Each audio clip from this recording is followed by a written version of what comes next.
Greetings, everyone.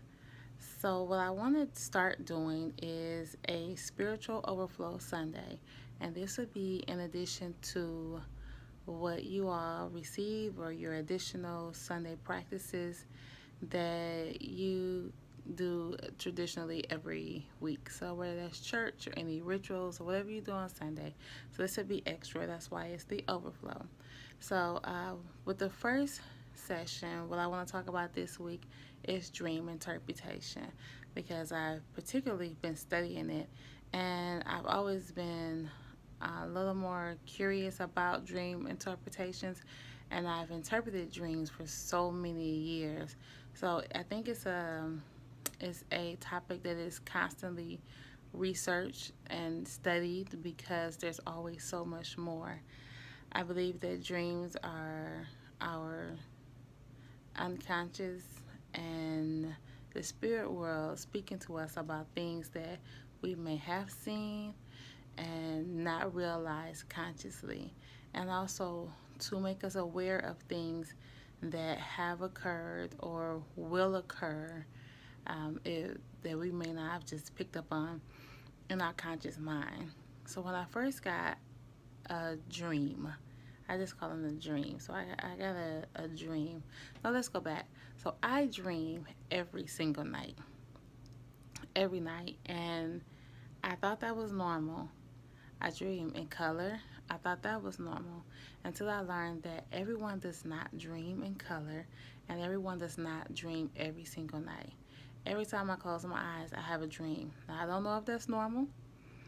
Maybe it's my body's way of trying to catch up to not get enough rest and have enough dreams because my rest is often interrupted. But every time I close my eyes, I have a dream. Yeah, I think maybe a couple of times I've dreamed of nothing or I can't remember.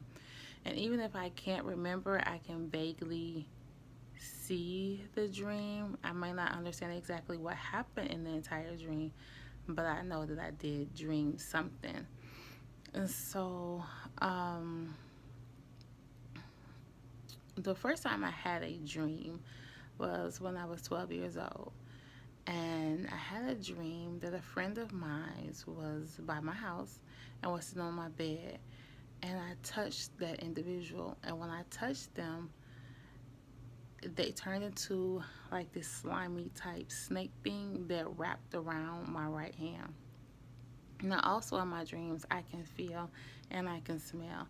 And so when I woke up, I could still feel that feeling of that snake or whatever that animal was wrapped around my hand. And I never forgot that feeling that that person just was not good for me. They were not someone that I should keep close to me. We have been friends for a long time, and so I began to distance myself. That was an alert for me.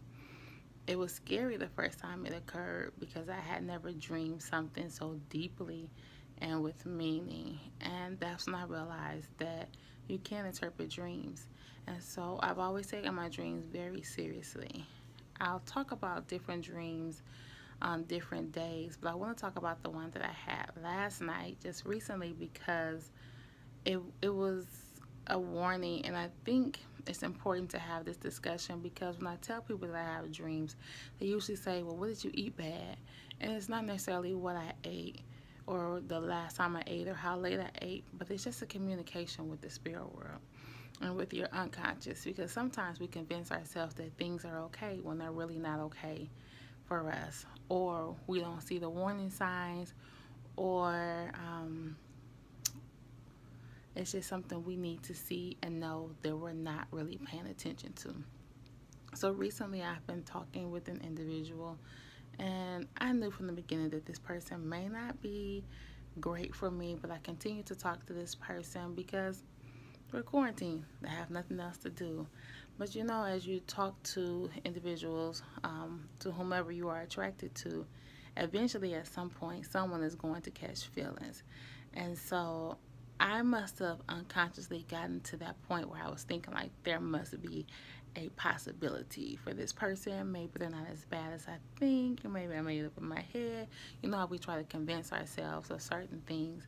And so I dreamed that I was with someone that I knew, and oftentimes the person in your dream is not the actual person that you are dreaming about. And so, or the actual person in real life in your awake state. And so, the individual, I leaned over to kiss them. They had gotten comfortable when they took off their shoes, and I leaned over to kiss them. And they were like a foot and a half shorter than me. And I was confused, and I looked in their shoes, and they had these gadgets that were making them taller in their shoe. And so that means that that person is misrepresenting themselves. And then, so when I questioned them, like, what happened? Like, you got shorter. This, of course, is in the dream. And they got a little agitated with me. So they took their shirt off. And when they took their shirt off, they had these little, they almost look like green mushrooms, like those Mario Brother mushrooms, but they were green instead. And they were just like suctioned all over the body, like the chest and the back area. And I was like, what's that? And he like took it and dusted off the green stuff. And then he pulled off these suction things, and his skin was like grasped up inside, like it had been inside of a suction and kind of burnt on the ends.